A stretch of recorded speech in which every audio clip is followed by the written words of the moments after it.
Yesterday was a good day for the Seahawks and the 12s. Kam Chancellor ended his holdout and returned to his team. Chancellor will join the Legion of Boom in the secondary on Sunday when Jimmy Clausen and the Bears come to town. Here's Kam. So I'm just happy to be back. Just happy to be back playing football. Happy to be back with the organization, with my team, with my teammates, my coaches. You know, they were highly missed. You know, it was hard to watch those games. You know, I'm just ready to play football now. You know, watching those losses, you know, it hurt me. Just being the leader that I am. So, you know, I think the time is now to, you know, come back and put all business to the side and address it after the season. You know, just get back to work. The time is now, Skip. What did Kam gain from this holdout? Stephen A. Smith, I again want to congratulate you on breaking this story near the top of our show yesterday. I know you're tight with Kam. I respect and appreciate that. I said immediately, and I sort of got hit with this right out of the box as we opened the show yesterday.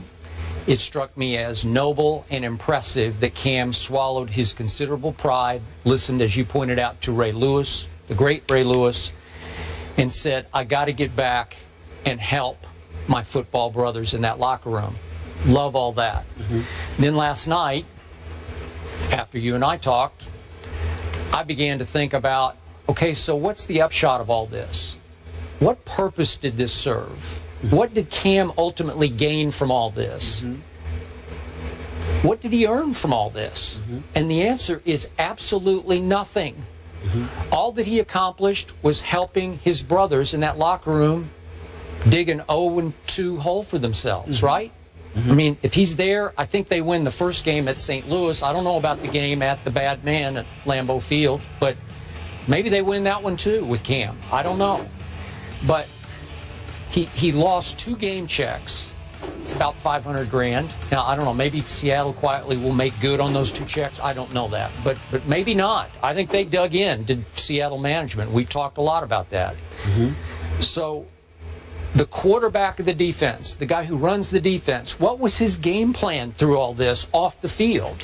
What was the goal here? Because whatever it was did not get accomplished. Seattle was willing to negotiate with him all along because they had discussions. I don't know how fruitful those discussions were. You don't think very, and they tended to alienate him pride-wise by what they told him to his face. Both the GM, Schneider, and obviously Pete Carroll was on board with Schneider here. So there's bad blood that got dealt on both sides through this. Kam's not happy about it. He has no leverage left. So once you go down that road, for me, you got to keep going down that road until you win. Because I'm going to use this example one last time. The Emmitt Smith that I went through as I was covering the Cowboys, Super Bowl champs, 92, going to 93 football season. And Emmitt held out for 2 games and came back and won league MVP and then Super Bowl MVP after his team fell to 0-2. Emmitt Smith got his money. He quote-unquote won, even though I still thought Jerry took him a little bit to the cleaners, but he still got something that he was holding out for. So Emmitt felt really good about it. They all felt great. That was quite a triumphant, joyful celebration that they had in Seattle, and that's great by me. But in the end, what purpose did it serve? Nothing but 0-2 that I can see. Help me out here. Well, I am going to help you out. First of all, Kam Chancellor to me is similar to a Kobe Bryant, a Dwayne Wade, you know, people like that, to a degree, Shaquille O'Neal, to Michael Jordans, to the Charles Barkleys, Kenny Smiths. I mention names like that, Skip Bayless, because those are individuals that I know personally, that I have a strong level of affection for, simply because I respect them as men. Yep. Intent matters. Yes, Kam Chancellor wanted to get his money, but he also felt disrespected. I get it. No one's trying to knock John Schneider this way, because I don't know the man. Never met him, never talked to him. It's wrong to cast aspersions on him. But it was clear in talking to Kam Chancellor, and he can give people the details when he wants to, because that's his personal business, and I'm not going to violate his trust. But he has okayed me to say he felt disrespected. Sure. And it was a challenge for him to walk back, to shove all of that aside just to get back to work. Individual pride, while unwise in its usage sometimes, ultimately has to be exercised from time to time to get others to raise up and recognize there's a certain way you just can't come at people. There's a certain way you just can't treat people. They're not having it, and it's not going to go down like that. So when you say what did Kam Chancellor accomplish, you're looking at it strictly from a football perspective. Initially, it was just about football. But what argument I am absolutely 1,000% sure he would make to you and anybody else who's listening is that it elevated to a point where it wasn't just about football anymore, which is why it wasn't just me on the phone with him. There were other folks too, including our very own Ray Lewis. And if Ray Lewis wants to talk about that, he's capable. He can do that himself. Ray Lewis was on the phone with this brother, talking on a much, much deeper level. I'll get a little bit personal with both of you if you don't mind. Skip will appreciate this story. You don't know about it. I had a similar situation to Kam Chancellor. I know what this at this very network. Oh, okay. You understand? I thought you were going to go. Now, don't get me wrong. Yeah. I'm not being negative here. Yeah. Because as much as I love the present regime, the previous regime that let me go, Skip, they weren't wrong. But I didn't know that at the time because I was caught up in my value, what I brought to the table, and how I felt I was being treated as opposed to appreciating the position that other folks within, the job that they had been assigned to do, and how they're supposed to go about doing it. When you are a novice in a particular category, you tend to personalize things from time to time, which I did, because you thought it was an indictment against you and your level of production when you thought it was at a level that warranted what you wanted. And it wasn't until you opened your eyes and really embraced business, understanding how it operates sometimes, that you recognize that those folks weren't at fault. They did what they needed to do in the best, in their minds, in the best interest of the whole, as opposed to an individual. Sometimes it takes what Kam Chancellor went through in order to him to fully appreciate it. Okay, but, quick point of order. When you talk about your ESPN experience, you weren't having to, you didn't do what you did at the expense of a football team. No, I didn't. Just you. No, right? I didn't. But at the same time, if you're a part of the team, you're a part of the team. If they're utilizing you in various ways, okay, and your attitude ain't right, then it's a detriment to the whole. You have to take into account the fact that all of those things matter.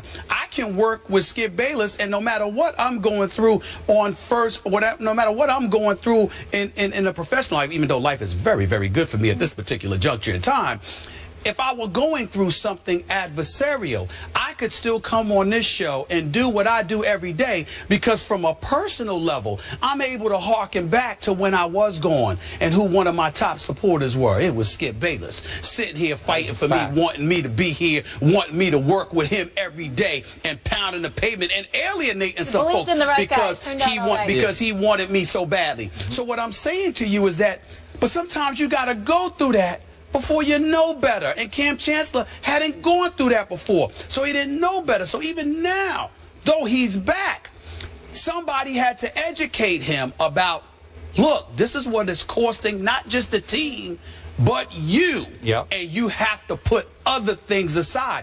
And it took him a couple of weeks to get to that point. It's human, it's understandable, but ultimately he benefited from it most because he learned a very valuable lesson. Can I interject one thing quickly with this comparison? So you leave, you come back, and you really show your value because you light it up here at ESPN, right? Yes. So Kam leaves, they lose 2 games. We're all kind of shocked, some people are. What impact? Now, if he comes back and they don't win, did he gain anything then on the field? He would have. If they win now, rest of the way, we see the difference. He will have lost, but let's be clear. But I'm saying for that comparison. I'm just saying, you never know what the ultimate effect is going to be. You're betting on yourself. Yeah. Kam Chancellor is in the ultimate position to bet on himself Because of who he has playing with But him. if they go and light it up now, he definitely gained something. That's right. And if they lose, then he didn't. But some people are willing to bet on themselves because they have that innate, ingrained belief in themselves. And when you have to, that's like if you're asking me to go up there by myself, I'm very confident. Please don't get me wrong. I'm going to bet on myself. But if you're telling me I'm rolling with Skip,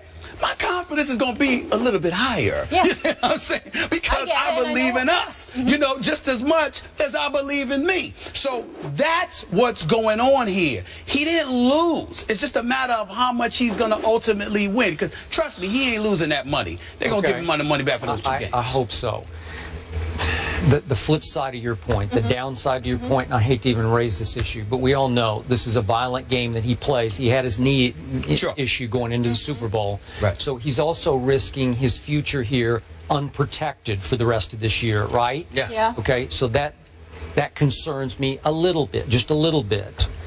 And then to your big picture point, are we saying that because of his pride, and as the Bible says, pride goeth before the 0-2 fall. If yes. I put the 0-2 in there, but okay. But because of his pride, because he wanted to stand up to, if not punish, his management, didn't he do that at the expense of his teammates? That's all I'm asking. You did it at the expense of your teammates if the end result isn't what you desired it to be. But we don't know that until it happens. You can't sit here at 0-2 with 14 games and say he did it at the expense of his teammates. Now, if you wait until you 0-5 or 0-6, you got a different argument.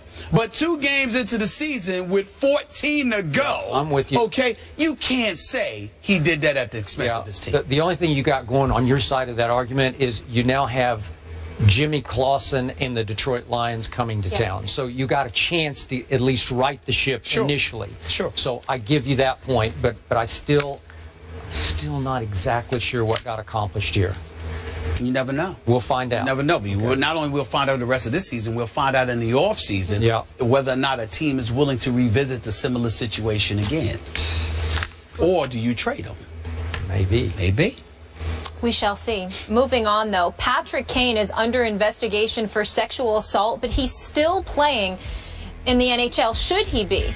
We'll get into that story on the other side.